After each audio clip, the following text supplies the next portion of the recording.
Buen día, doctores. ¿Cómo están? Excelente. ¿Me están escuchando? ¿Están viendo las imágenes?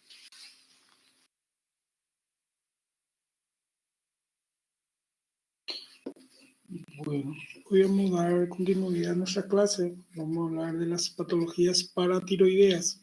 Es una clase cortita. Espero terminar lo breve posible, que sea bien entendible. Y luego dar otra clasecita cortita también, que es la de las neoplasias pineales, de la glándula pineal y neoplasia pineal. Y así ya ponerme al día con las clases que le estoy debiendo, ¿verdad? Entonces vamos a hablar de las glándulas paratiroideas en la fecha de hoy, ¿sí?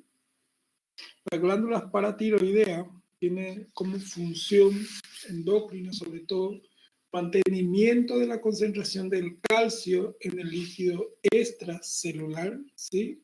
Mantenimiento de calcio en el líquido extracelular, aumento, ¿sí? Aumenta el catabolismo óseo o la reabsorción osteoclásica, aumenta la actividad de los osteoclastos, ¿sí? Estimula la formación de huesos nuevos, aumenta la liberación de calcio y fosfato a la sangre, aumenta la reabsorción tubular del calcio, ¿sí? Estimula la enzima 1-alfa hidroxilasa en el túbulo proximal para la absorción de calcio, aumenta la fosfoturia, inhibe la reabsorción de fósforo a nivel del túbulo proximal, ¿sí? Todo eso en los riñones, ¿sí? Los riñones. También en el tubo digestivo también se absorbe calcio. Y ahí justamente, como dice, estimula la absorción digestiva del calcio y fósforo indirectamente a través de la inducción en el riñón de la síntesis de la vitamina D. Y la hormona paratiroidea también favorece la conversión del 25-hidroxilo D3 en 1,25-hidroxilo D3, que es la vitamina D, tío. Entonces, la 25-HD3, ¿sí? Que es el calcifediol, ¿sí? Calcifediol, también conocido como calcidiol, ¿sí? Que es la como estaba diciendo, hidroxicolecalciferol, o también conocido como 25-hidroxivitamina D, como nosotros estamos viendo, ¿sí? Que es una prohormona que se produce en el hígado por la hidroxilación de la vitamina D3, que es el colecalciferol, ¿sí? Gracias a las enzimas colecalciferol 25 hidroxilasa. Entonces, eso va a ser, como nosotros conocemos más, la vitamina D activa. Entonces, eso es la función de la hormona paratiroidea, ¿sí? Paratiroidea. Nosotros vamos a hablar un poquitito, ¿sí? De las alteraciones, ¿sí? Igualito que la tiroidea tiene una hiperparatiroidismo e hipoparatiroidismo, ¿sí? Entonces, las funciones ya vemos ahí que es vamos a decir, bien resumido, es la concentración de calcio, ¿sí? La absorción, la reabsorción, y mantener el equilibrio de calcio como ion en sangre, en la orina, ¿sí? Y sobre todo la formación del vitamina D, ¿sí? Su fisiología, ¿sí? ¿Cómo ocurre? Su secreción está controlada por la concentración del calcio ionizado, ¿sí? La función de la hormona paratiroidea está controlada entonces por la concentración de calcio ionizado. Si la concentración del calcio disminuye, aumenta la secreción del paratiroidea, la hormona paratiroidea, y si aumenta, disminuye la secreción de la hormona paratiroidea. Bueno, mi pregunta es, ¿cuánto es el valor normal del calcio ionizado? ¿Cuánto es el valor normal del calcio ionizado?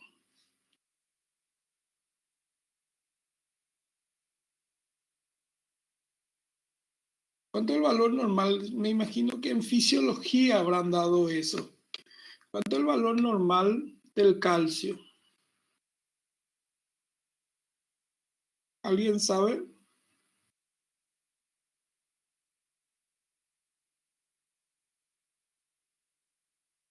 El valor normal del calcio en niños es de 4,8 a 5,3 milímetros por decilitro o de 1,20 o 1,32 milimoles por litro, ¿sí? En el adulto su valor normal es de 4,8 a 5,6 miligramos por decilitro o 1,20 a 1,40 milimoles por litro, ¿sí? Es decir, que los valores normales, sí, podemos decir y mantener en ese de valores normales en sangre, o perdón, los valores normales de calcio ionizado van de van de 8,5 a 10,2 miligramos por decilitro, ¿sí? Y los rangos varían de un laboratorio a otro laboratorio, pero muy poco la diferencia. Entonces vuelvo a repetir. El valor normal de calcio en sangre, ¿sí? El valor normal del calcio en sangre, así mismo, doctora Carolina, acá en sangre, ¿sí? Estoy un poco gripado hoy. Es esto. Ahí tienen los valores. Anoten por favor. Y el valor normal de los calcios ionizados, ¿sí? Ionizado. Anoten porque es pregunta de examen. Es esto, ¿sí? El primero es en sangre y el segundo ionizado, ¿sí? Entonces vuelvo a repetir. La fisiopatología de la hormona paratiroidea es está controlada por la secreción por la concentración de calcio ionizado, ¿sí? Si la concentración de calcio disminuye, va a estar aumentada la de la hormona paratiroidea, y si la concentración de calcio aumenta, va a estar disminuido la secreción de la hormona paratiroidea. Eso es lo normal. Y la alteración que tenemos es hiper, ¿sí? Igual como el otro es hiperparatiroidismo y hipoparatiroidismo, ¿sí? Estas son las patologías. Entonces vamos a empezar primeramente por la hiperparatiroidismo. Vamos a empezar por la hiperparatiroidismo, ¿sí? La hiperparatiroidismo existen dos formas principales, que es la primaria y secundaria. Y también existe otra forma, pero menos frecuente, que es la terciaria. Entonces vuelvo a repetir. En el hiperparatiroidismo existen dos formas principales, que es la primaria y secundaria. Y existe otra menos frecuente, que es la terciaria. La primera, que es la primaria, ¿sí? Representa una producción excesiva, espontánea y autónoma de la hormona paratiroidea. Entonces, la primaria representa una producción excesiva, espontánea y autómata de la hormona paratiroidea, ¿sí? Y los dos últimos, que es la secundaria y terciaria, ¿sí? Son fenómenos secundarios en personas con insuficiencia renal crónica. Entonces, el secundario y el terciario, el hiperparatiroidismo secundario y terciario es más frecuente en personas con insuficiencia renal crónica, ¿sí? Con insuficiencia renal crónica. Hasta ahí estamos entendiendo. Entonces se divide en dos principalmente y menos frecuente la terciaria. Entonces tenemos el hiperparatiroidismo primario, secundario y terciario. Y la primaria, como le estaba diciendo, ¿sí? La primaria va a ser a consecuencia, ¿verdad?, de una excesiva, espontánea producción excesiva, espontánea y autónoma de la hormona paratiroidea, ¿sí? Bueno, el hiperparatiroidismo primario, como estábamos hablando, es uno de los trastornos endocrinos más frecuentes y una causa importante de la hipercalcemia, ¿sí? Del aumento de calcio por encima del valor normal. La frecuencia de las distintas lesiones paratiroideas que producen la hiperperfusión o la hiperfunción es cuál es la causa del, perdón, cuál es la causa del hiperparatiroidismo primario. Especialmente es una adenoma del 85 a 95% de los casos, adenoma. Y luego tenemos la hiperplasia primaria, que puede ser difusa o nodular, de un 55 al 10% de los casos. Y por último tenemos los carcinomas paratiroidea de 1% de los casos, ¿sí? Entonces, vuelvo a repetir. La causa principal, ¿sí? Se cree que es un adenoma del 85 al 95%, hiperplasia primaria difusa o nodular 55 al 10% y carcinoma paratiroidea, que es más o menos 1%. Entonces se cree que eso es la causa de la hiperparatiroidismo primario, ¿sí? Hiperparatiroidismo primario. Bueno. ¿Se está entendiendo hasta ahí un poquitito? Entonces, para repetir un poquitito, ¿cuáles son los tipos de hiperparatiroidismo? ¿Cuáles son los tipos de hiperparatiroidismo?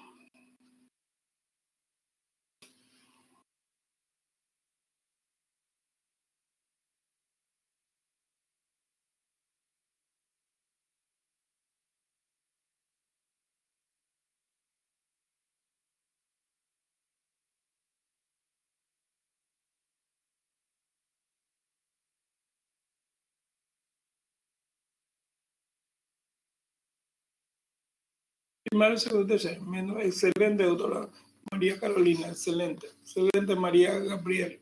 Bueno, entonces la hiperparatiroidismo, entonces enfermedad producida por alteración en las glándulas paratiroideas que comportan una secreción inapropiada y elevada de la hormona paratiroidea. ¿Qué va a producir? ¿Qué va a producir el aumento de la hormona paratiroidea? ¿Qué produce en sangre? ¿Qué va a producir? ¿Qué va a producir en sangre? Pregunta de examen. ¿Qué va a producir en sangre? Recién le comenté. Hay muchas cosas que no hay acá que yo le estoy comentando para que ustedes vayan anotando, y la clase también está grabada, ¿verdad? Va a producir una hipernatremia, hiperpotasemia, hipercalcemia, hipocalcemia. ¿Qué va a producir en sangre? Hipercalcemia. Excelente, doctor Gustavo. Excelente. Entonces, tenemos en cuenta, vuelvo a repetir, que la hiperparatiroidismo primario, como estábamos diciendo, es una causa que se desconoce realmente, pero es una autosómica, una forma de decir, ¿sí? Es una forma, como decíamos, de trastornos endocrinos, ¿sí? Autosómicos, como le dije al comienzo, ¿sí? Autónoma de la hormona paratiroidea. Y las causas pueden ser adenoma, el 85-95%, hiperplasia primaria, difusa, nodular 55 a 10%, y carcinoma paratiroideo, que es igual o menos a 1%. Bueno, excelente, doctor, excelente. La epidemiología es afección endocrina relativamente común, ¿sí? Incidencia, mayor incidencia en el sexo femenino, de 3 a 1, especialmente en mujeres postmenopáusicas entre 45 a 50 años de edad. Entonces, tener muy en cuenta eso. Dijimos, como ya le estaba diciendo, las causas, ¿sí? las causas de la hiperparatiroidismo primaria es el 75, incluso el 95, dice en el libro, ¿verdad? 75-80% del paciente presenta un adenoma simple en una sola glándula y las otras 3 son normales. Vía 15% puede ser hiperplasia primaria difusa o nodular, ¿sí? En el libro dice 55-10%. Y carcinomas paratiroidea es la forma más rara de hiperparatiroidismo primario, menos del 5%. En el libro van a encontrar menos a 1%. Doctores, está grabado. Voy a considerar lo que dice en el libro, por eso corrijan. Voy a considerar lo que dice en el libro. Mi corrección será a base del libro, ¿sí? Del Robbins. ¿Está bien, doctores? ¿Se quedó claro ese punto? Voy a considerar lo que dice en el libro. Sí puedo repetir, doctora, sin ningún inconveniente.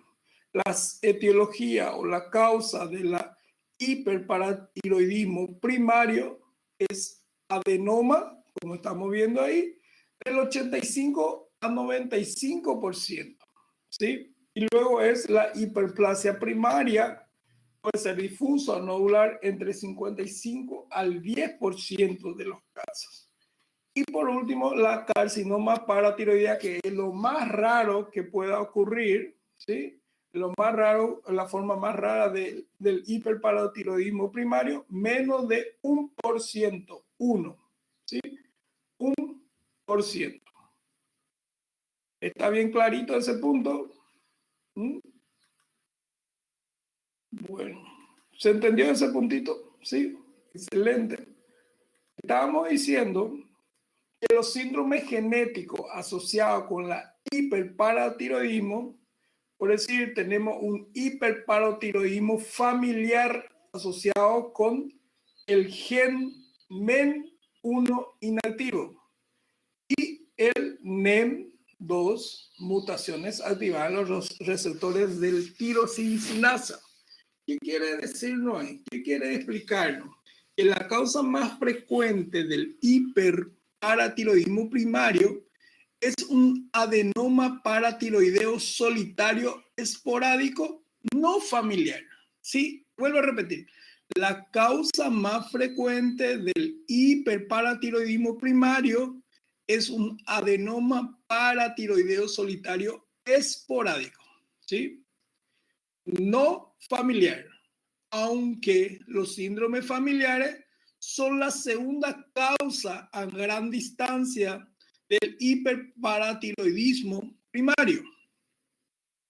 Han permitido hacer descubrimientos importantes sobre la patogenia del hiperparatiroidismo primario y los síndromes genéticos asociados al hiperparatiroidismo primario familiar son la neoplasia endocrina múltiple 1, ¿sí? Ahí justamente la neoplasia endocrina múltiple 1. Entonces, la causa, ¿sí? Como estábamos, vuelvo a repetir, neoplasia endocrina 1, ¿sí? El gen MEN1 en el cromosoma 11, brazo corto 13, es un gen supresor tumoral que es desactivado en distintas lesiones paratiroideas asociado a la neoplasia endocrina múltiple 1. Como adenoma o hiperplasia, además de un caso familiares, se han detectado mutaciones en la neoplasia endocrina múltiple 1. La neoplasia nuevamente se muta otra vez en tumores paratiroideos esporádicos, ¿sí? Y se conoce como el síndrome MEN1 que vamos a ir hablando más hacia adelante, ¿verdad? Y la otra causa de la hiperparatiroidea primaria es la neoplasia endocrina múltiple 2, que es el MEN2, ¿sí? El síndrome MEN2 está causado por mutaciones activadoras en los receptores de tirosina sinasa del RET en el cromosoma 10Q. 10Q o 10Q, como ustedes lo dicen. Vuelvo a repetir entonces. La causa este es genético asociado familiar, ¿sí? La causa principal del hipertiroidismo, del hiperparatiroidismo, es el hiperparatiroidismo no familiar. Uno, no familiar. El otro es la hiperparatiroidismo familiar, que está asociado a la neoplasia endocrina múltiple 1, ¿sí? Que es un gen que inactiva un gen tumoral y así sucesivamente se produce el neoplasia endocrina múltiple 1 por la inactivación del gen de un factor tumoral, de un gen tumoral. Atiendan bien este punto, ¿sí? Y el otro es la neoplasia endocrina múltiple 2, que es por la mutación activadora en los receptores de la tirosinasa, ¿sí? Por la activación mutadora de la tirosinasa, ¿sí? Que está en el retículo endoplasmático, en el cromosoma 10, que, como le dije, es la causa principal también del hiperparatiroidismo primario. Vuelvo a repetir para que se entienda. Quiero que entiendan. Vuelvo a repetir. ¿Cuál es la causa principal del síndrome genético asociado con hiperparatiroidismo? ¿Cuál es la causa más frecuente? La causa más frecuente, vuelvo a decir, la causa más frecuente del hiperparatiroidismo primario es un adenoma paratiroideo solitario espontáneo, esporádico, bien dicho, esporádico, no familiar, ¿sí? Esa es la causa más frecuente, como estábamos diciendo. Esa es la causa más frecuente, ¿sí? La causa más frecuente del hiperparatiroidismo primario es un adenoma paratiroideo solitario esporádico no familiar. Y el otro es la familiar, ¿sí? Es la familiar. Y ahí hablamos más del hiperparatiroidismo familiar asociado al NEN1. ¿Qué significa NEN? Neoplasia endocrina múltiple 1. ¿Qué ocurre ahí? Ocurre la mutación del factor tumoral, ¿sí? Ocurre la mutación del factor tumoral en el MEN1, MEN1, ¿sí?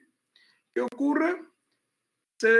Hay mutación en tumores paroxísticos espontáneos, ¿verdad? Como en el factor tumoral, ¿sí? En el factor tumoral, conocido como supresor tumorales. Se desactiva el supresor tumoral en el gen, en el cromosoma 11q13, ¿sí? Se desactiva. Hay una desactivación de un supresor tumoral. Ese es el NEN1 o MEN1, como ustedes lo quieran llamar. Y la otra causa del hiperparatiroidismo familiar es el MEN2 o NEN2, ¿sí? Yo puse NEN2 para que puedan entender. En el libro van a encontrar MEN. NEN es neoplasia endocrina múltiple 2. ¿Qué ocurre en la neoplasia endocrina múltiple 2? Ocurre, ¿verdad?, la mutación de los activadores en los receptores del tirosinasa, ¿sí? Entonces, ocurre la mutación de los activadores en los receptores de la tirosinasa red en el cromosoma 10q, ¿sí? 10q. Entonces, eso va a ir produciendo las lesiones paroxísticas esporádicas fuera del contexto, ¿sí? Entonces, eso es la causa en el gen de origen familiar. Y luego tenemos la hipercalcemia, hipocalciuria benigna familiar, ¿sí? Hipercalcémica, hipocalciuria benigna familiar, que es un autosómico dominante, ¿sí?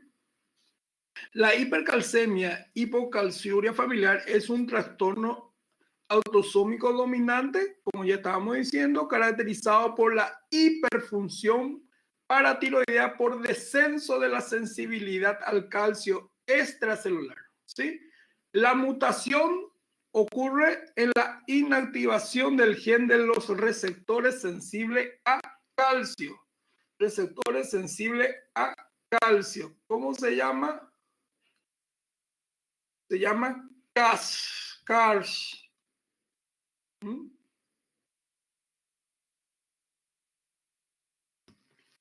Entonces volvemos a repetir. El síndrome genético, ¿sí?, del hiperparatiroidismo primario es, primeramente, la no familiar, que es, no se sabe la causa idiopática, ¿sí? Y luego está la familiar. De la familiar se conoce que es a nivel del NEN1 y NEN2. ¿Qué ocurre en el NEN1? ¿Qué ocurre en el NEN1? Pregunta del examen.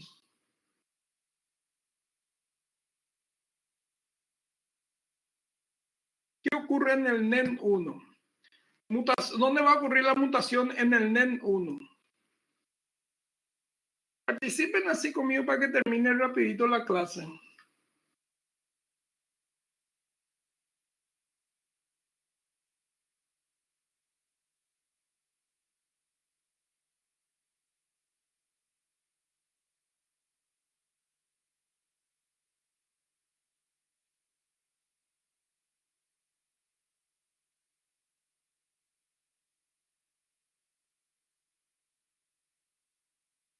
Não quero estar falando à toa aqui, então eu queria que vocês participarem y entonces, por lo menos para entender algo, yo sé que es un poquito complicado, un poco aburrido, pero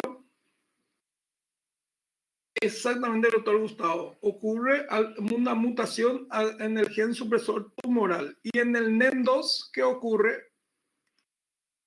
En el NEN2, ¿dónde ocurre la mutación? En el NEN o MEN2, como ustedes lo quieran decir. NEN en español y MEN en portugués.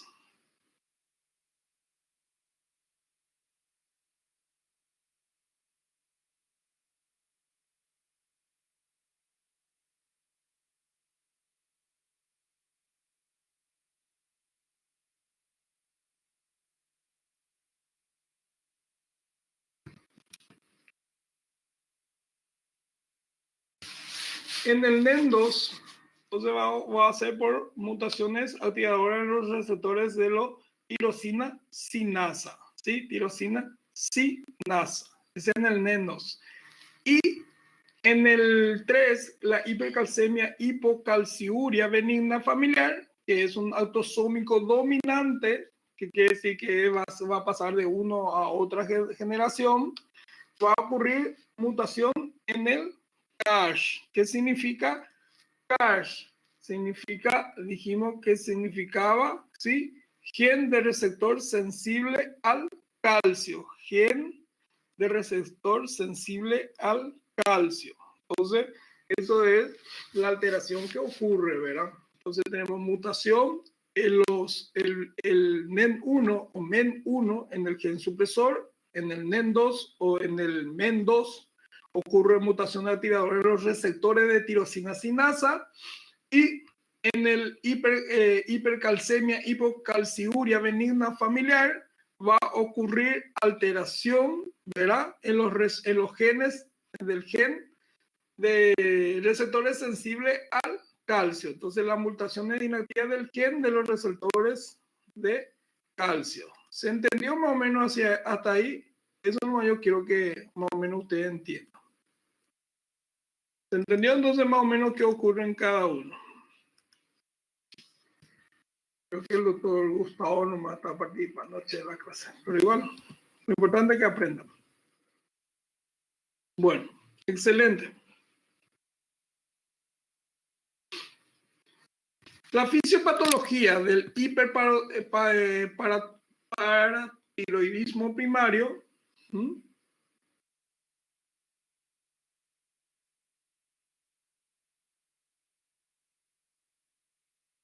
No, doctor. No, doctor. Te vuelvo a explicar, doctor Gustavo. ¿Sí? La causa más frecuente del hiperparatiroidismo primario es un adenoma paratiroideo solitario esporádico conocido como no familiar. ¿Sí? No familiar. Aunque los síndromes familiares son la segunda causa a gran distancia, han permitido, como dije, de producir mucho estudio gracias a eso, ¿sí? Entonces, los síndromes genéticos asociados a hipertiroidismo primario familiar es el MEN1, el MEN2 y la hipercalcemia, hipocalciuria familiar, ¿sí?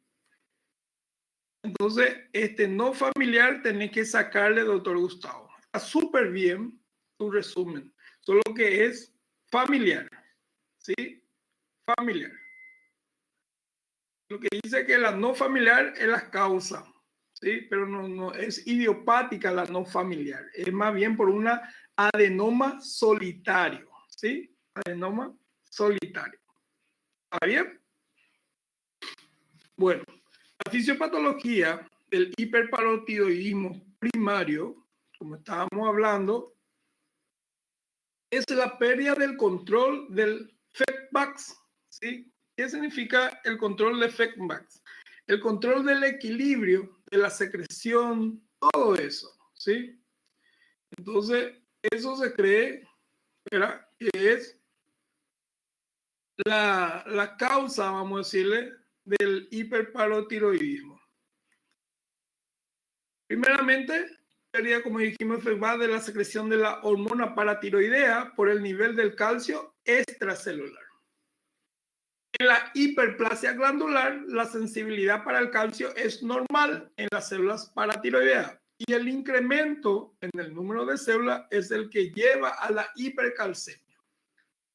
Y la alteración en el gen del calcio, CAR, y en los receptores del calcitriol, que se conoce como BDR, ¿sí? Entonces vuelvo a repetir. La fisiopatología para hiperparatiroidismo primario es la pérdida de control del feedback de la secreción de la hormona paratiroidea por el nivel de calcio extracelular primeramente.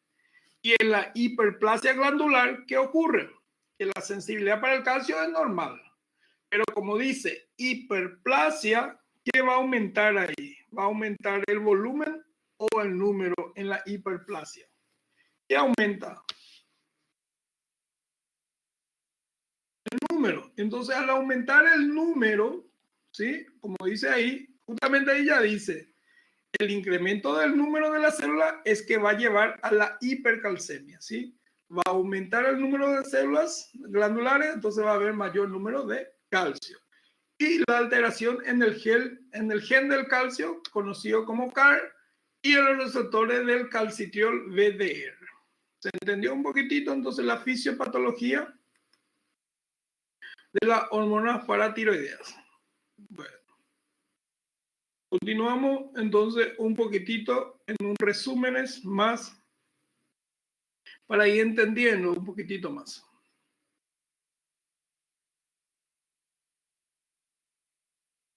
Entonces la hiperparatiroidismo secundario. ¿Qué nosotros dijimos del hiperparatiroidismo secundario? Que es netamente más o menos consecuencia a una insuficiencia renal crónica, ¿sí? ¿Qué consecuencia a una insuficiencia renal crónica? ¿Sí?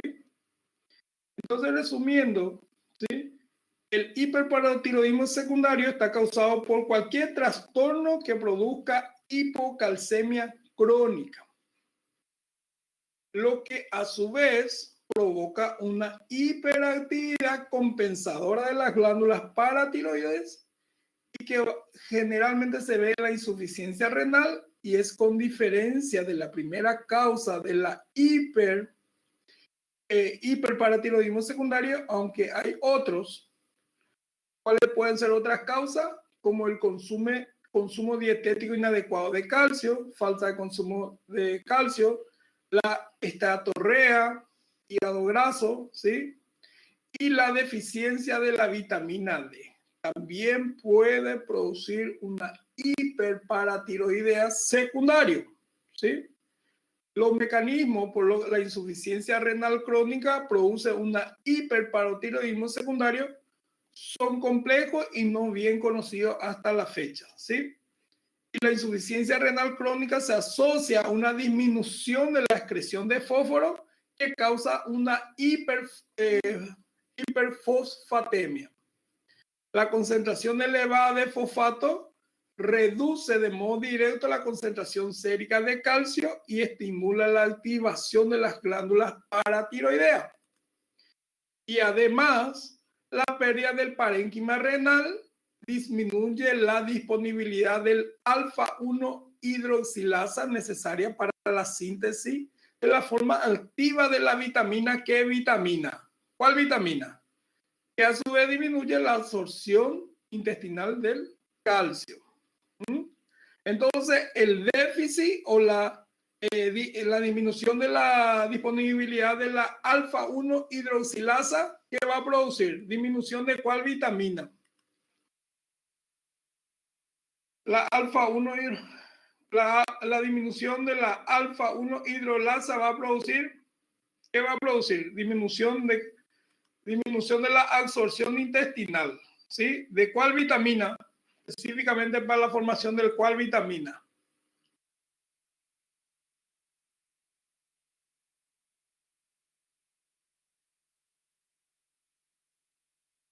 Seguro, B12.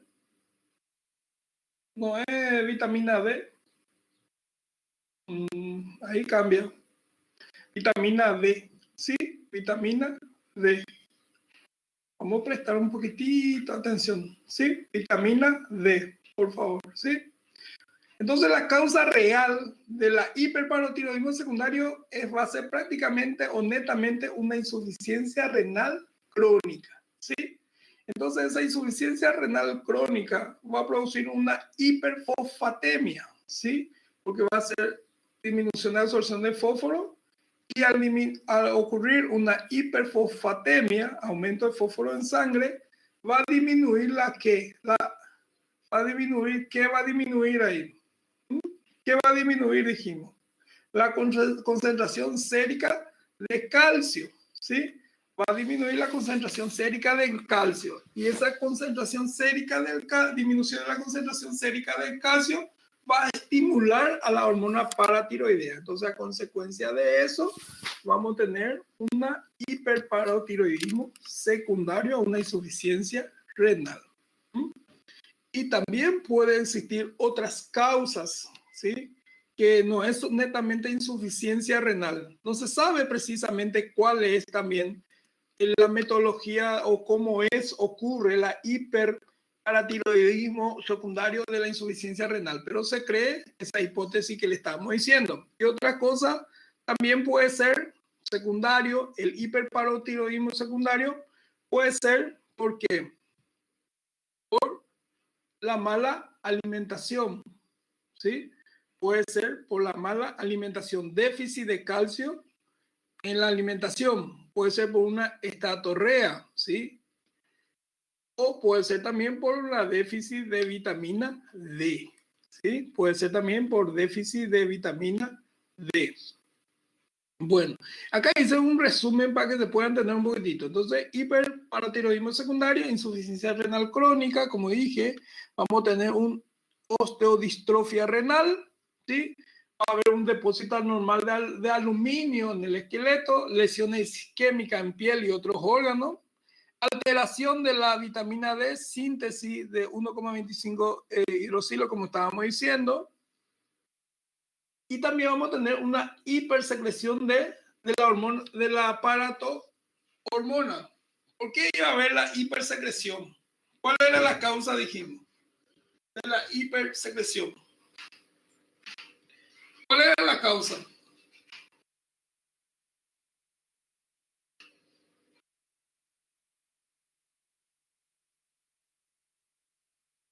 ¿Cuál era la causa?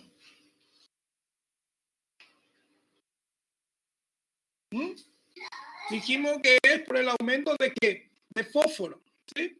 Por el aumento de fósforo, por la hiperfosfatemia. Entonces va a disminuir la concentración de calcio séricos, ¿sí? Bueno, y calcificaciones en los pares de algunos órganos. Vamos a ver un poquitito más hacia adelante. Bueno, histológicamente hay 4 tipos de lesiones. Histológicamente en el hiperparotiroidismo secundario tenemos 4 tipos de lesiones. Tenemos la osteitis fibrosa quística, la osteomalacia, ¿sí? La osteosclerosis y la osteoporosis. Entonces, tenemos 4 tipos de lesiones, ¿verdad? Como vuelvo a decir, la osteitis fibrosa quística, la osteomalacia, la osteosclerosis y la osteoporosis. Bueno, dijimos también que la hiperparotiroidismo secundario por la insuficiencia renal y también ¿por qué más? Una insuficiencia renal crónica. ¿Y por qué más? Fuerza, doctores, para ir terminando la clase. ¿Por qué más? Por el déficit de hiperfosfatemia ocurre en la insuficiencia renal, doctores. ¿Sí? La insuficiencia renal crónica produce la hiperfosfatemia y a consecuencia de eso va a ocurrir la hiperparotiroidismo secundario.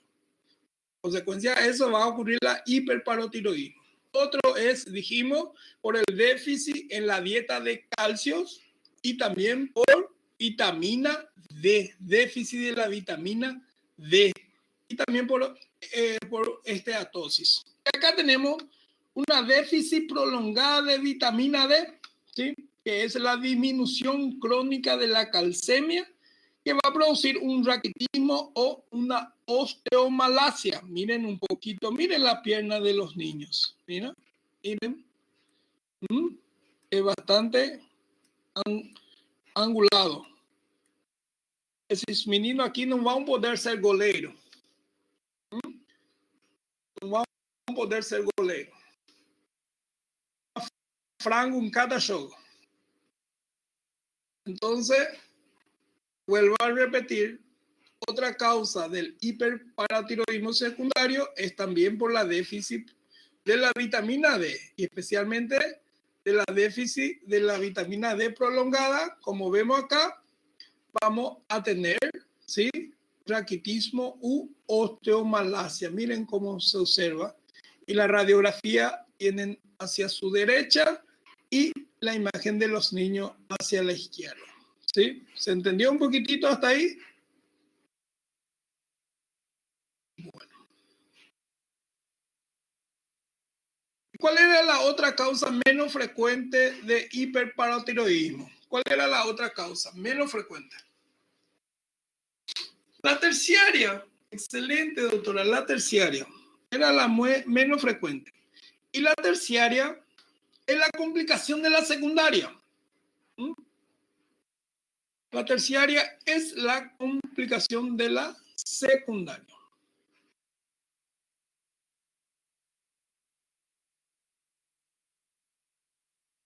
Entonces tenemos un resumencito. Terciaria, ¿sí? Hiperparatiroidismo terciaria. Entonces tenemos la hiperparotiroidismo secundaria, ¿sí? La complicación de la hiperparotiroidismo secundaria va a producir una hiperplasia en las glándulas parótidas, se transforma en un adenoma autónomo, ¿sí? Y nuevamente va a ir el incremento de la secreción de la hormona paratiroidea y nuevamente va a producir los niveles elevados de calcemia, ¿sí? Entonces la terciaria es que nosotros dijimos, por darle un ejemplo, la hiperparotiroidismo secundaria, la causa principal, ¿cuál era? La insuficiencia renal crónica, ¿sí? Esta insuficiencia renal crónica va a producir, dijimos que va a ocurrir una hiperfosfatemia, ¿sí? Va a ocurrir la hiperfosfatemia. Y esa hiperfosfatemia dijimos que iba a haber una disminución de calcios séricos, de calcio sérico, y eso va a estimular, ¿sí?, a la hormona paratiroidea. Al estimular la hormona paratiroidea va con el tiempo, porque son crónicos, va a producir una hiperplasia de la glándula paratiroidea, ¿sí? Una hiperplasia. Y va a aumentar el número de células y va a aumentar también ahí la estimulación del calcio. Y eso se va a transformar en un adenoma autónomo y, como dijimos, va un incremento de la secreción de la hormona paratiroidea y así los niveles elevados de calcemia.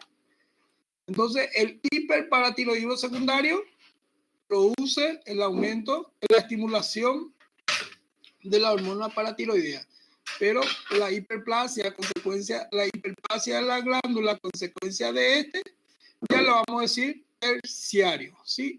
Por eso le dije que el hiperparatiroidismo terciario es la complicación de la secundaria, ¿sí? Es la complicación de la secundaria.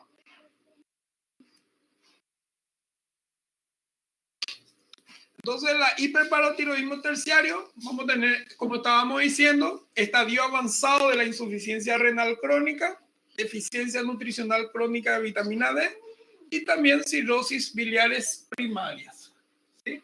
Entonces, estos son las causas o la etiología de la hiperparatiroidismo terciario. ¿Hasta ahí nos estamos yendo todo bien? Y los signos y síntomas, ¿sí? Los signos y síntomas del hipertiroidismo secundario y terciario, que van iguales, vamos a tener primeramente tumores, pérdida de hueso, trastornos psiquiátricos, enfermedades renales, ¿sí? Y síntomas abdominales. Como vemos acá, manifestaciones clínicas al comienzo, síntomas escasos y leves. Aparato digestivo, vamos a tener anorexia, náusea, vómito y constipación. ¿Saben lo que es constipación, verdad, doctores? ¿Hasta cuántos días es considerado normal sin defecar el paciente?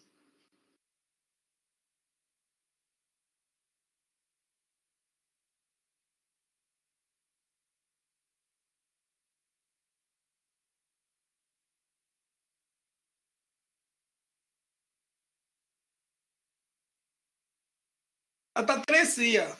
Así, hasta 3 días. Se considera hasta 3 días. ¿Sí? Después, a partir de los 4 días, ya podemos decir que el paciente está constipado. ¿Sí? Hasta 3 días. Bueno, síntomas generales, vamos a tener debilidad muscular, letargo, fatiga, somnolencia. ¿Saben lo que es letargo, verdad?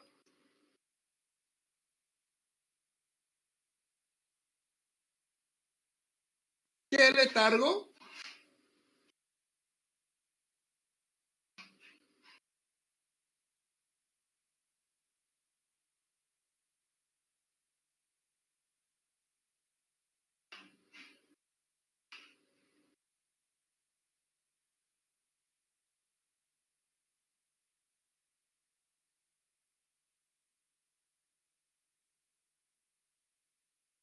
Psicopatía. Letargo es que el paciente sí, podemos decir también psicopatía. Fogado, una forma de decir, ¿verdad? Está fogado, que se mueve lentamente, como dice ya, asténico, cansado, sonoliento, ¿sí? Exactamente, doctora Luciana, ¿sí? Bueno, y el compromiso fogado, yo siempre le digo, tomo como ejemplo folgado, ¿verdad? Que el que está por estar. Entre ustedes no hay ningún folgado, ¿verdad? No hay ningún folgado. El único folgado es el doctor. Después no hay nadie. Lo importante es que hoy se abrió el puente ya. Eso es lo más importante de todo. Bueno, continuamos entonces. Tenemos compromiso óseo, dolores óseos, osteopenia, fractura patológica, deformaciones óseas, ¿sí? En la lesión renal tenemos nefrolitiasis o nefrocalcinosis. La nefrocalcinosis es la calcificación de las paredes renales. Es la calcificación de las paredes renales. Tenemos poliuria, polidixia, tenía que decir acá, cólicos renales, infecciones urinarias a repetición, ¿sí? Poliuria, ¿qué es poliuria? ¿Cuál es la diferencia entre poliuria y polaquiuria? Fuerza, doctores, ustedes ya dieron serio. Poliuria y polaquiuria, la diferencia. El que me responde ya tiene 10 puntos en la final.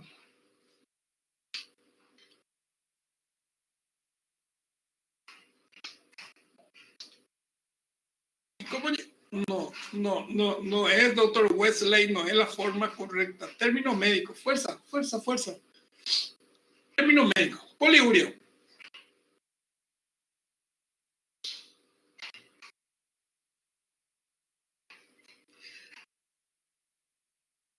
Poliuria nocturna es otras cosas, doctor. Bueno, pues está bien lo que me está diciendo. Bueno, la poliuria es el aumento de veces que orina el paciente. La cantidad es normal, pero orina varias veces. Es una patología, es una forma de afección urinaria que se ve muy común en quienes, en los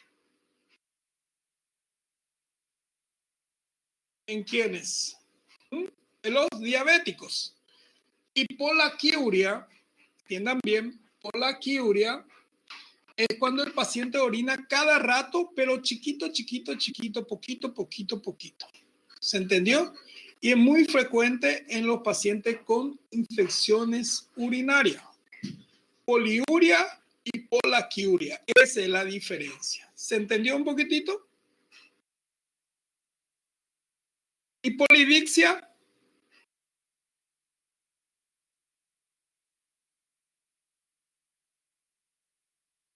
Sí, excelente, doctora, excelente. Saben mucho, ustedes saben mucho.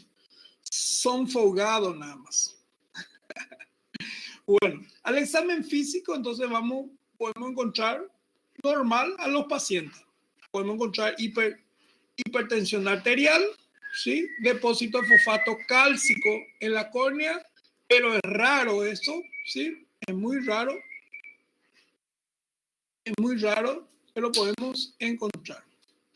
Entonces, ¿cómo se hace el diagnóstico del hiperparotiroidismo primario? ¿Cómo van a hacer el diagnóstico? ¿Cómo van a hacer el diagnóstico? Historia clínica y examen físico, ¿sí? Laboratorio, ¿sí? Laboratorio, van a pedir, van a encontrar hipercalcemia mayor a 10,5 miligramos por decilitro, cuando el valor normal es 8,5 a 10,2 miligramos por decilitro. Vamos a encontrar fosfato menos a 2,5 miligramos por decilitro.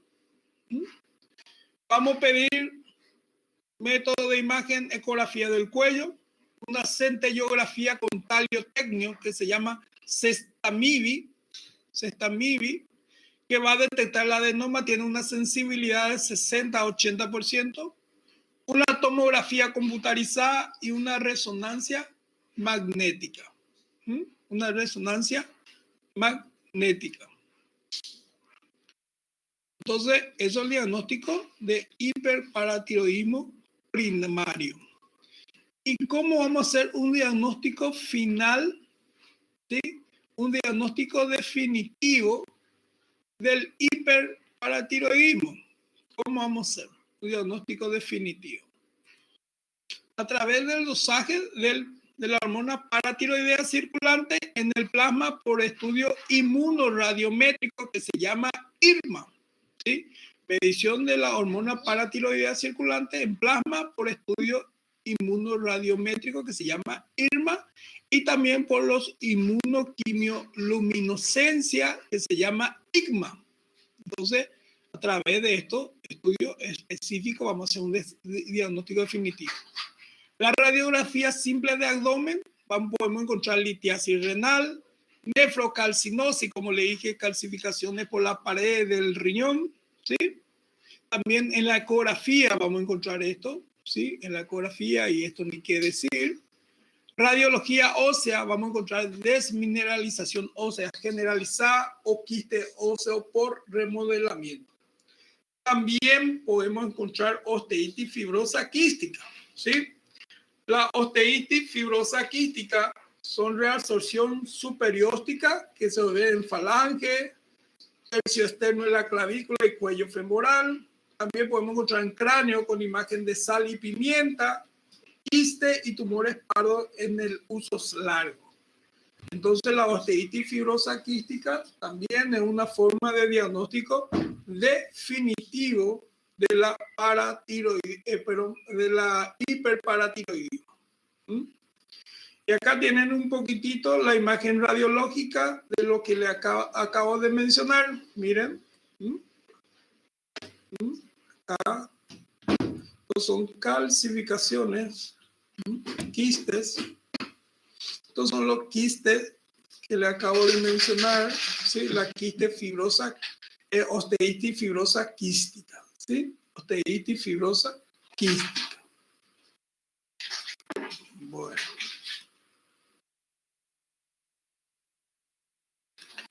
¿Se entendió un poquitito hasta ahí? ¿Se entendió un poquitito ahí? Bueno, ahora vamos a hablar del hipoparatiroidismo. Para ir terminando la clase y después le doy un pequeño receso y continuamos. El hiperparatiroidismo va a ser la inversa todito. El hiperparatiroidismo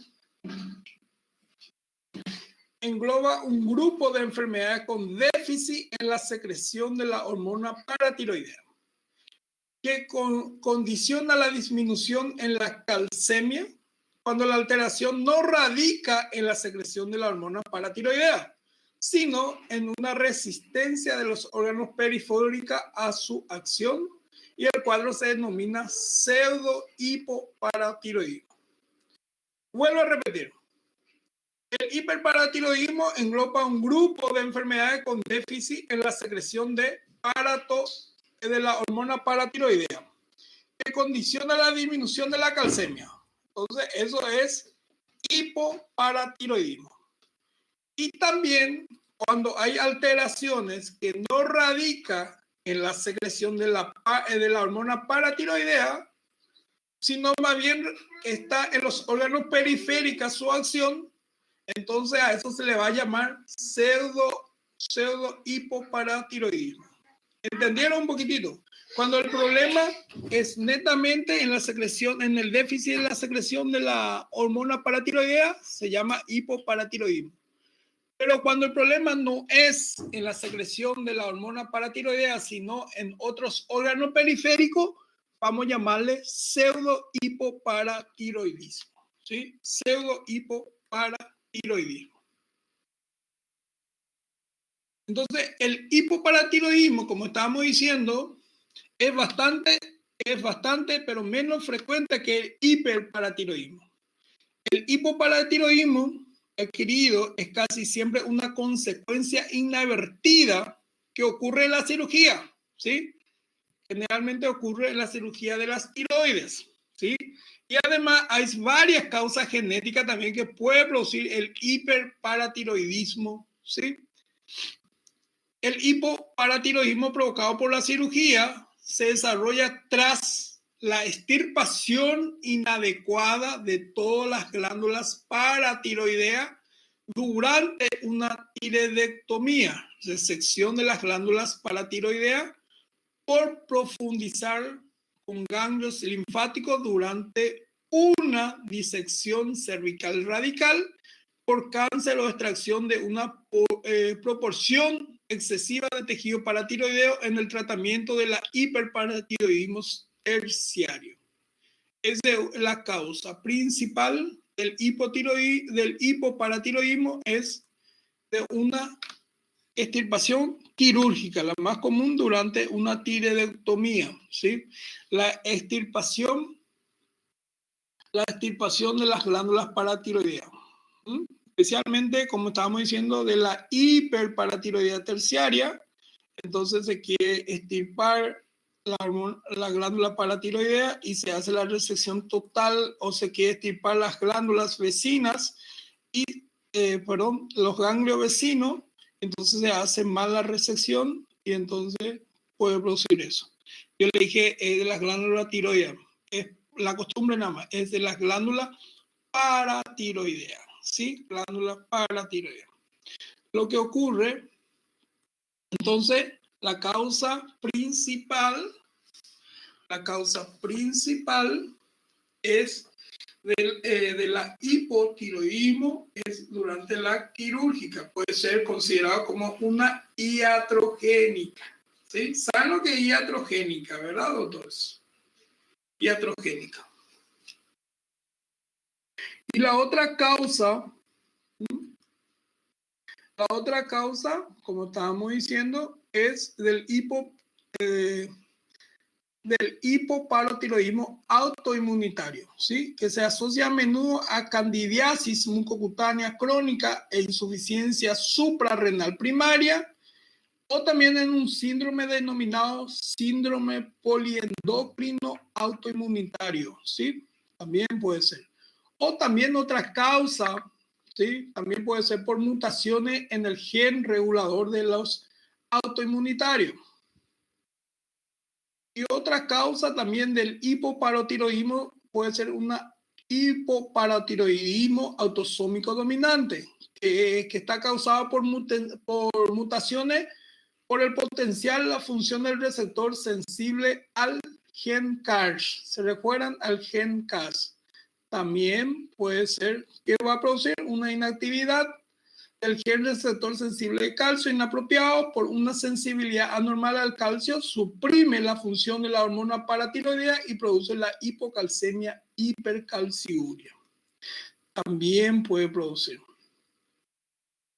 Y después la otra es, como estábamos diciendo, es el pseudo hipoparatiroidismo, que es raro, rarísimo, ¿sí?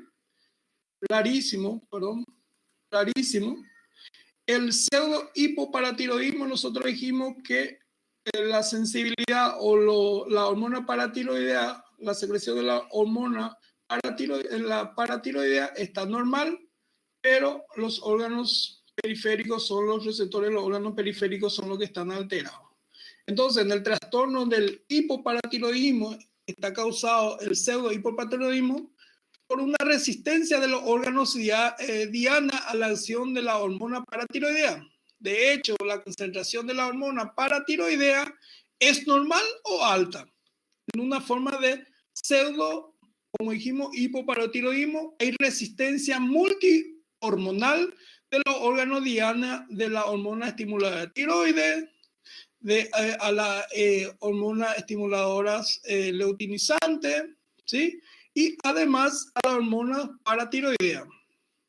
Todas estas hormonas emplean segundos mensajeros activados por la proteína G y el trastorno se debe a defectos genéticos en esta vía, ¿sí? La resistencia a la hormona paratiroidea es la manifestación clínica más llamativa, como la hipocalcemia, hipocalcemia, hiperfosfatemia y elevación de la hormona paratiroidea, ¿sí?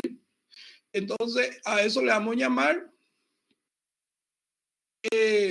vamos a llamarle pseudo hipoparatiroidea. Generalmente viene asociado a resistencia de la FSH y la LH, hormona estimuladora folicular y hormona leutinizante, y se manifiesta por la hipogonadismo o hipogonadotrópico en las mujeres, ¿sí? Entonces, la pseudo hipoparatiroidismo es raro, pero se ve más en mujeres generalmente cuando hay también resistencia a las hormonas estimuladoras folicular y hormona leutinizante.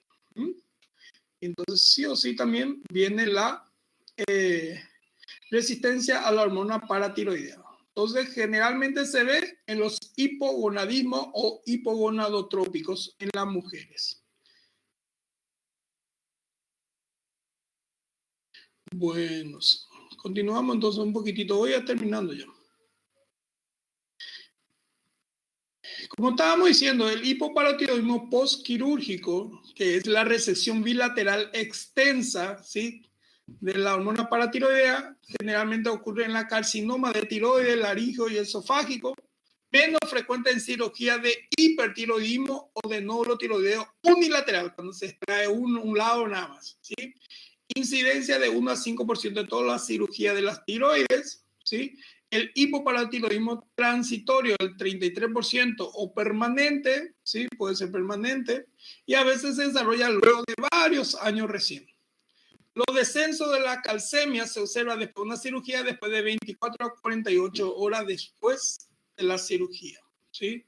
Entonces, es la alteración durante la cirugía. Otra causa del hipoparatiroidismo por radiación o por fármaco también puede ser por alcohol, hipoparatiroidismo transitorio, ¿sí? Etílico, especialmente en los pacientes etílicos, ¿sí? La enfermedad infiltrativa, como le estaba diciendo, la hemocromatosis idiopática, transfusiones reiteradas, depósito de hierro en los paratiroideos, enfermedad de Wilson, depósito de cobre, tuberculosis miliar, amiloidosis, sarcoidosis y metástasis también puede ser otra de las causas de la hipoparatiroidismo, ¿sí? La hipoparatiroidismo idiopático es infrecuente, origen autoinmune, generalmente se ve en pacientes durante la infancia o en pacientes jóvenes, coexisten en otros trastornos autoinmunes como tiroiditis de Hashimoto, enfermedad de Addison, ¿sí? Presentación de síndrome poliglobular, tenía que ser, globular tipo 1, candidiasis mucocutáneo, 5 años más o menos, ¿sí? Crónico. Hipoparatiroidismo a los 9 años, insuficiencia suprarrenal a los 14 años, edad de aparición desde temprana edad hasta los 30 años. Entonces, hipoparatiroidismo idiopático. Manifestaciones clínicas, tetania. ¿Saben lo que es tetania?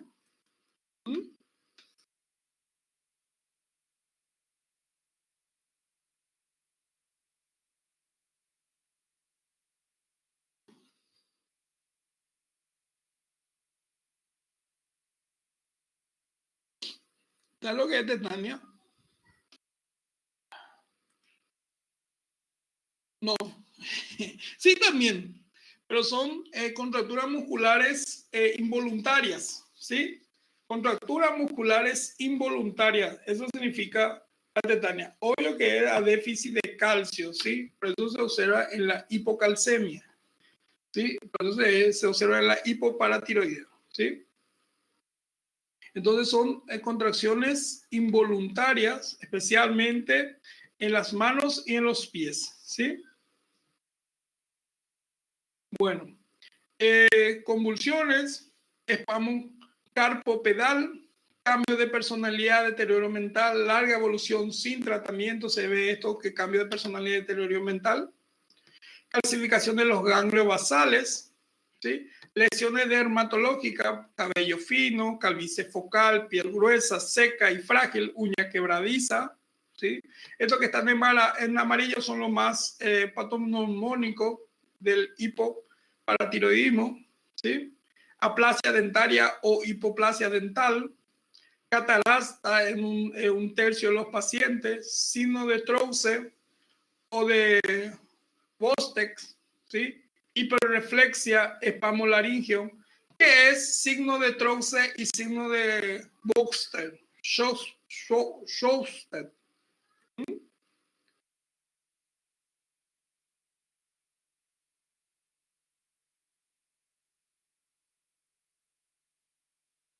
El signo de Trousse es un espasmo visible y doloroso del carpo al aumentar la presión, por decir, cuando con el esfingomamómetro se le aprieta como si fuera que va a ferir la presión arterial, y entonces cuando desaparece el ruido sistólico se va insuflando más durante 3 minutos y esto va a ir produciendo los niveles de calcio en la sangre, ¿sí? Por la hipocalcemia, y va a haber un espasmo visible y doloroso del carpo, ¿sí? Aumentando la presión del esfingomamómetro. Y el signo de Chauvet-Stech, ¿sí? El signo de Chauvet-Stech es un signo clínico característico también y similar a la tetania, que consiste en el desencadenamiento de un espasmo en los músculos de la cara, por la percusión sobre el martillo en el reflejo, ¿sí? Entonces le hacemos reflejo, ¿sí? Le hacemos reflejo, le damos un reflejo en la cara, le hacemos así un reflejo para que pueda contraer y se queda contraído el músculo. Y el electroxe, le ponemos el brazalete, el fingomamómetro y vamos insuflando. Y a medida que vamos insuflando más, se va a ir contrayendo más la mano, más o menos, ¿sí? Hiperreflexia y espasmo laringio. Estas son las manifestaciones clínicas más llamativas del hipoparatiroidismo. Y acá tienen, ¿sí? Este va a ser signo de ¿qué? Signo de, como dice, reflejo facial, y entonces se contrae el músculo. Hace el reflejo, pero no vuelve a su estado normal. Por déficit de calcio, porque nosotros hecho usted, ¿sí? Y este va a ser el troceo positivo. Vamos insuflando y a medida que va pasando se va a contraer más o menos en la región falángica o la mano, ¿sí? Y también vamos a tener espasmo laríngeo, ¿sí? Espasmo laríngeo. ¿Se entendió un poquitito?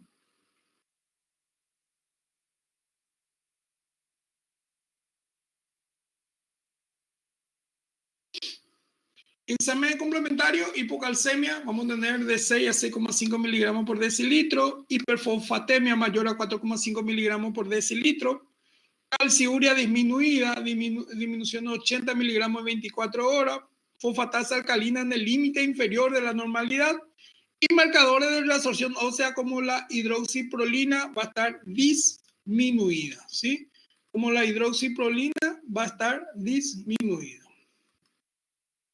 Entonces, si el paciente está consumiendo una dieta baja en calcio, la cantidad de como dice ahí, calciuria disminuida, disminución de calcio en la orina, ¿sí? Va a estar menor a 80 en 24 horas.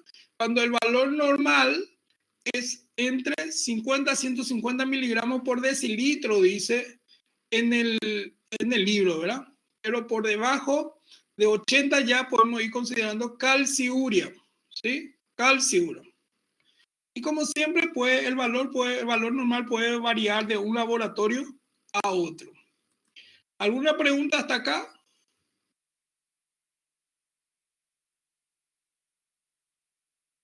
¿Se entendió todito hasta acá?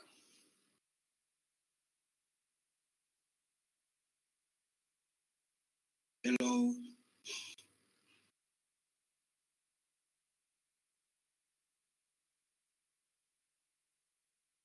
Bueno, entonces le doy un receso. A las 10:30 continuamos otra vez, ¿sí? A las 10:25, 10 a 15 minutos. Continuamos la clase, ¿está bien? ¿Puede ser? Si no tienen ninguna pregunta, voy a dar como culminado esta clase para ir hablando nuevamente de otro tema, ¿sí?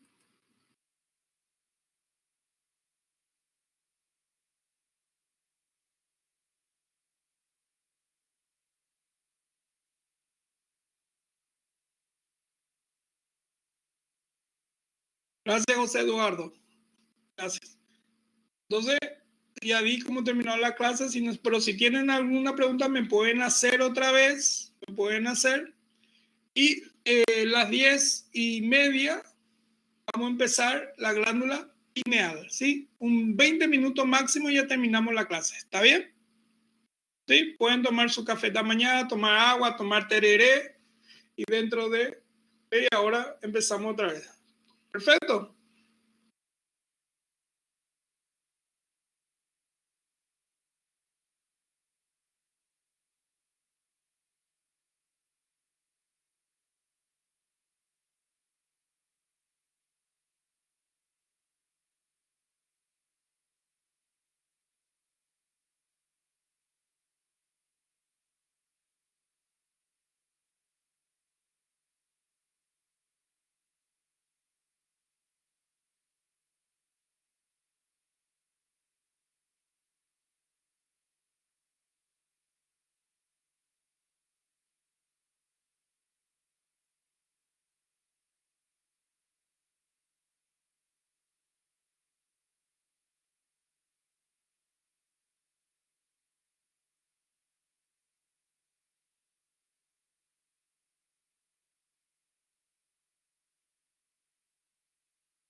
Hola, doctores, votando. ¿Escuchan en la pantalla? Vamos a terminar la clase un ratito, ¿sí? Un ratito, cortito, preciso, ¿sí? Bueno, vamos a hablar de la glándula pineal, ¿sí? Vamos a hablar de la glándula pineal. Para recordar un poquitito de la glándula pineal, hacer una reseña histórica, ¿sí? La glándula pineal es el que regula el ritmo circadiano. ¿Qué es el ritmo circadiano? ¿Mm? ¿Qué es el ritmo circadiano? ¿Mm? ¿Quién me puede decir qué es el ritmo circadiano?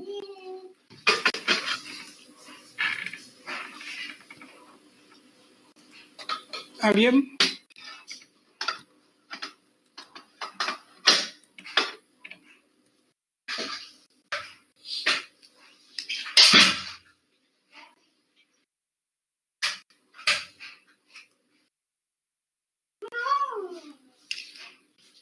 El ritmo biológico, excelente, doctora Gabriela, ¿sí? El ritmo biológico son los cambios físicos, mentales, conductas que siguen un ciclo diario y que responde principalmente a la luz, a la oscuridad del ambiente, del organismo, dormir por la noche, estar despierto durante el día. Eso es un ritmo circadiano. Y la glándula pineal es el responsable de eso, ¿sí? Se origina en el neuroectodermo, que es el diencéfalo, ¿sí? Tiene la forma de un estribo de pino, por eso se llama pineal, de más o menos así, ¿sí?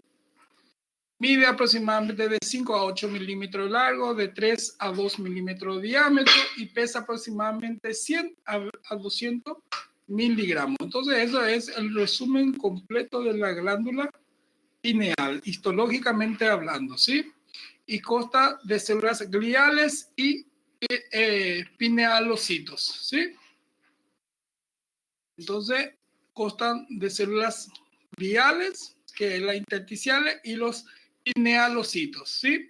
Los pinealocitos, que son las células principales, están organizadas en cúmulos o cordones dentro de los lobulillos, ¿sí? Formado por tabique del tejido conjuntivo. Esto ustedes ya saben todito, me imagino que en neuroanatomía han hablado y que han hablado también en histología, ¿sí? Entonces esto es nada más un repaso para ustedes, ¿sí? Los pinealocitos poseen prolongaciones citoplasmáticas complejas asociadas a capilares sanguíneos y contienen microtúbulos y vesículas con las membranas, ¿sí? Acá para que vean un poquitito la imagen, miren. Miren un poquitito acá. ¿Sí? Entonces un poquitito de histología. Bueno, hablemos entonces de los pinealomas, ¿sí? Los pinealomas son neoplasias, ¿sí? Se divide en dos categorías según su grado de diferenciación. Tenemos los pineoblastomas y los pineocitomas, ¿sí? Son tumores muy raros, muy raros, ¿sí? Y adoptan formas parecidas a los tumores embrionarios, ¿sí? Los pineoblastomas afectan a personas jóvenes. Los pineoblastomas afectan a personas jóvenes. Son lesiones blandas, grisáceos, con áreas de hemorragias y necrosis. Pueden infiltrar al mesencéfalo, al hipotálamo, ¿sí? Histológicamente están formados por masas de células pleomorfas con núcleos grandes, hipercromáticos y parecen ocupar toda la célula el núcleo, ¿sí? La mitosis son frecuentes y se pueden formar rosetas mal formadas, ¿sí? Tienen tendencia a diseminarse a través del líquido cefalorraquídeo. Pueden comprimir el acueducto de Silvio provocando una hidrocefalia, ¿sí? Y personas que padecen de la pineoblastoma tienen una sobrevida de más o menos 2 años, ¿sí? Se cree que hasta 2 años, personas que padecen del pineoblastoma que tienen una sobrevida es de 2 años. Y luego tenemos el otro, otra manifestación, dijimos el otro tipo de neoplasia, que es el pineocitoma, ¿sí? El pineocitoma es más frecuente en adultos, ¿sí? Tiene crecimiento lento, sin embargo, el pinoblastoma es más en personas jóvenes y crece rápidamente, se infiltra mucho, ¿sí? Hay numerosos mitosis.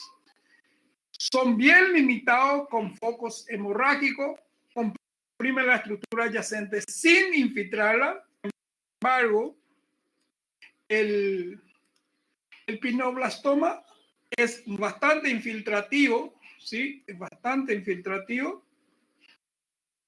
Histológicamente muestran diferentes divergentes, ¿sí? El pinocitoma glial, ¿sí? Más o menos tiene una preferencia de atrocitario, en este caso positivo para la proteína Asia fibrilial glial, y puede ser neuronal cuando es positivo a la enolasa neuronal específica para los pineocitomas, o para los pineocitos, ¿sí? Su promedio de vida se cree que es de 7 años los pineocitomas. Entonces, resumiendo, ¿sí? Resumiendo, la glándula pineal, ¿sí? Hablamos de su característica y existen dos tipos de neoplasias, ¿sí? Dos tipos de neoplasia, uno que es la pineoblastoma y la pineocistoma. La pineoblastoma es más frecuente en quienes, en pacientes adultos o en pacientes jóvenes. ¿En quiénes es más frecuente la pineoblastoma? ¿En quién es más frecuente?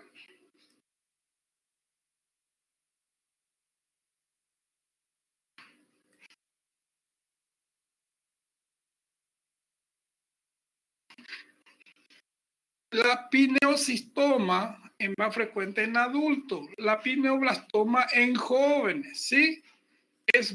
La pineoblastoma es bastante invasiva, de crecimiento rápido, ¿sí? Se cree que pacientes que padecen de pineoblastoma tienen un promedio de vida de 2 años. El pineocistoma se ve más en adultos, ¿sí? Se ve más en adultos de crecimiento lento, no invasiva, ¿sí? Comprime a los órganos vecinos, pero es no invasiva, de crecimiento lento, como estábamos diciendo, y es más frecuente en adultos y tiene pacientes que padecen, tiene un promedio de vida de 7 años, ¿sí?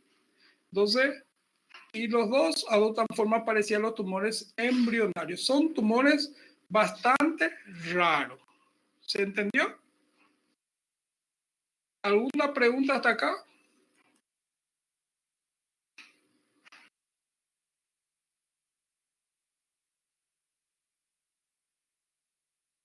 ¿Están pudiendo entregar todo su trabajo? ¿Están pudiendo hacer los trabajos semanales?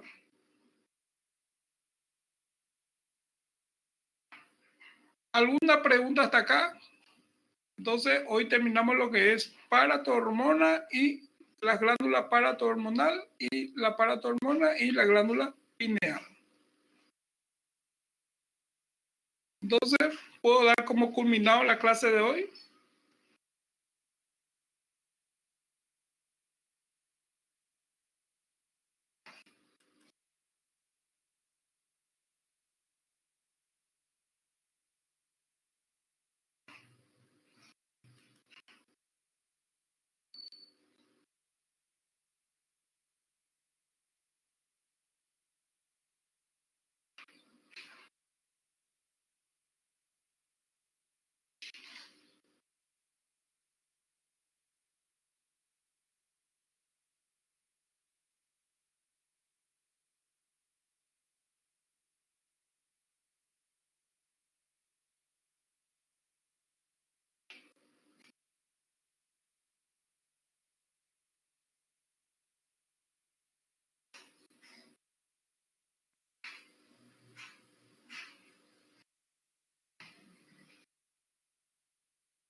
Así mismo, según nuestro filósofo, el doctor Domingo Guzmán, es el que ordena nuestra vida más o menos, de una forma de decir.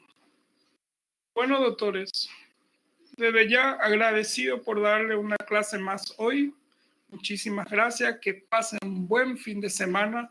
Feliz porque se abrió el puente. Ojalá que dentro de un mes máximo ya estemos viéndonos en los pasillos de la UPAP, ¿sí? A cuidarse mucho, que pasen bien, un buen fin de semana. Cualquier consulta, hablen con su delegada o me escriben, me escriben y yo voy a responderle con mil gusto. ¿Está bien? Que pasen bien, doctores.